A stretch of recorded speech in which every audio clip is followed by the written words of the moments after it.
Just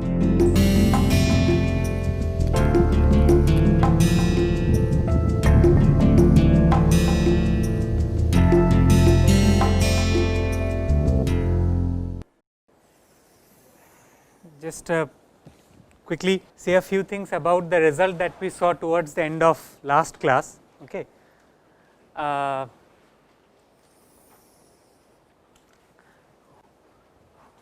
So, what we saw was,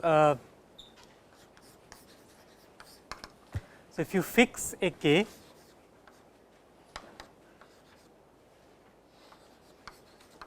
okay, some k, then there exists a language in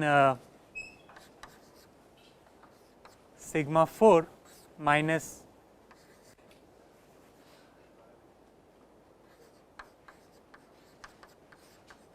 size n to the power k. Okay. So, this was the result. I mean, for any k you can construct or you can show the existence of a language in which lies in sigma 4, but not in size n to the power k, right. And we saw how to design this language, and we also saw that why it is not contained in I mean why it cannot be decided by any family of circuit of size n to the power k, and we gave the an explicit sigma 4 algorithm for this circuit, right. So, what was the sigma 4 algorithm? So,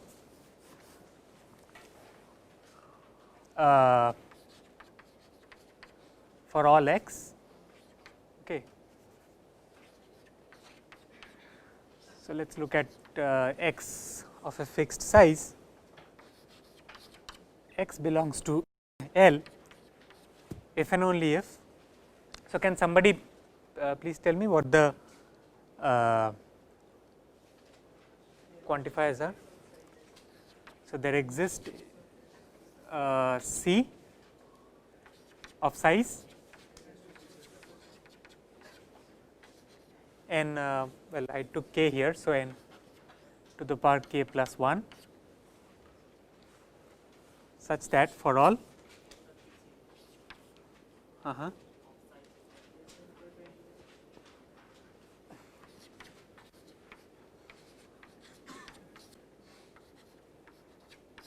okay, and for all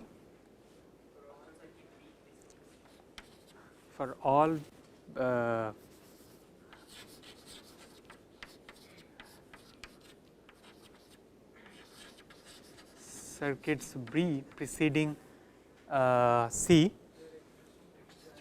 there exists some string x dash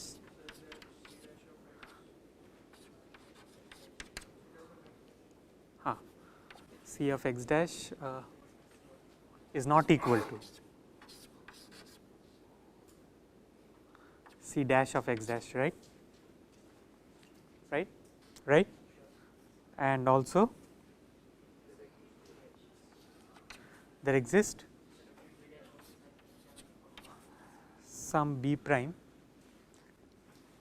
in size n raised to k such that no matter what string you take W, so x prime is a string here and so is W.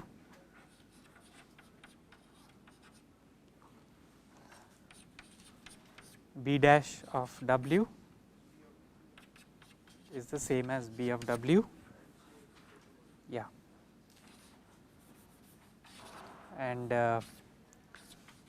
C on x outputs 1. Okay. So, so Rajiv raised a question that why can't we just guess a circuit and then for all C prime verify that C of x prime is not equal to C prime of x prime, right. So, that is what you were asking last time. So, anybody has any idea what the answer would be? Why do we need to also look at all circuits B of this form? You need to select same circuit from circuit family that accept L. The language could differ. We we don't take a Exactly. So, you are right. So, basically just look at the following thing. So, suppose we ignore this part. Okay. So, suppose we ignore this B thing. So, suppose we just guess a circuit C and just verify that for all C prime, does there exist an X prime where C and C prime differ.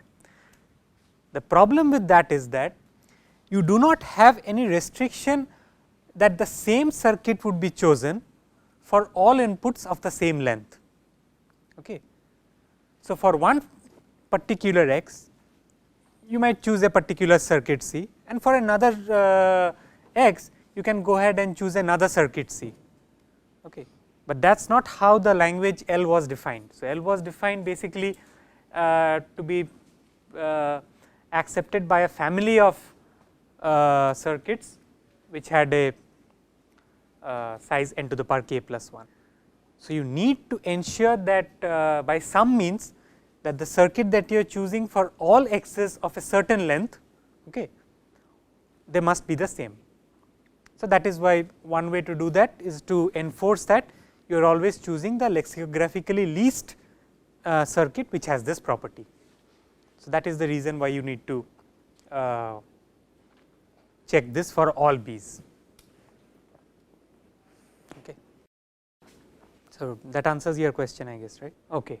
So, yeah, so that is all I had to say about the proof, unless you have any questions.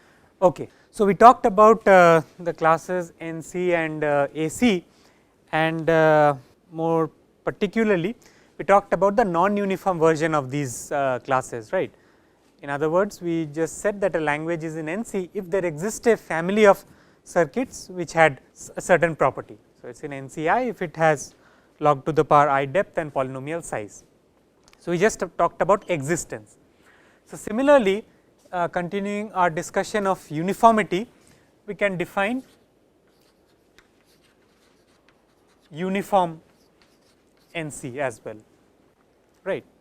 So, uniform NC is nothing but there exists a machine which constructs that circuit for you. So, given let us say an input 1 to the power n, there exists some Turing machine. Okay. So, if suppose so I have not said what kind of uniformity do I require here, whether P uniformity or L uniformity, but suppose whatever it is, there exists a machine which runs in that resource bound and it produces the corresponding circuit for that input length. So, that so now the thing is that, so if you look at uniform, so let us look at L uniform NC. Okay. So, generally these classes are studied with respect to L uniformity whenever you study uniform NC or any such family, any such polynomially bounded family. So, L uniform NC is contained in the class P. Okay. So, I will leave that as an exercise. This is not very difficult to prove. So, what basically you have to prove is that given a language which is in L uniform NC, there exists a polynomial time machine for it. So, what you do is you take that language. So, since it is in L uniform NC, there is a log space Turing machine M, which given input 1 to the power n will output that circuit. So, now since you have that explicit circuit, you just have to simulate that circuit using a polynomial time machine. Okay. So, please try that as an exercise.